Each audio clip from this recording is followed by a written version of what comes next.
এদিকে কল্যাণীর এইমস তার সামনে এবার বিক্ষোভ চলছে। বিক্ষোভে আইএসএফ কর্মী সমর্থকরা নিয়ম না মেনে অস্থায়ী নিয়োগের অভিযোগ তুলেছেন। তারা বলছেন মোটা টাকার বিনিময়ে চলছে নিয়োগ পদ্ধতি। নিয়োগে দুর্নীতির অভিযোগ তুলে এবার বিক্ষোভ আইএসএফ এর তরফে।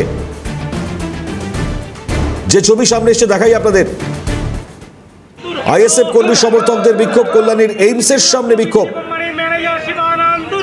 মোটা টাকার বিনিময়ে চলছে নিয়োগ পদ্ধতি, নিয়ম না মেনে অস্থায়ী নিয়োগের অভিযোগ তারা তুলছেন।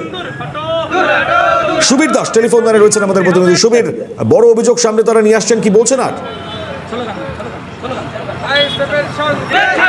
কল্যাণী বসন্তপুর পুরোটায় এই এইমস হাসপাতালের বিরুদ্ধে আগেও এরকম একাধিকবার অভিযোগ উঠেছে। সেই অভিযোগ যেন এখনো রয়েছে। এবার অভিযোগ তুললো আইএসএফ এর পক্ষ থেকে।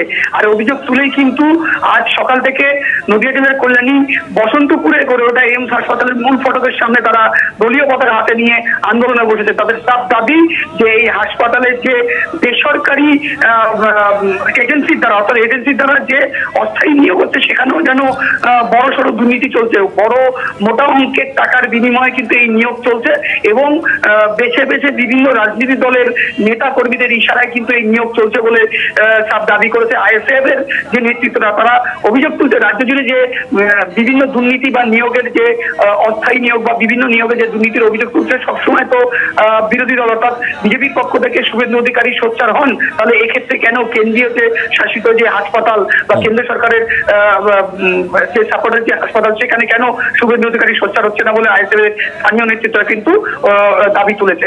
মনির্ময়, ধন্যবাদ সুবীর।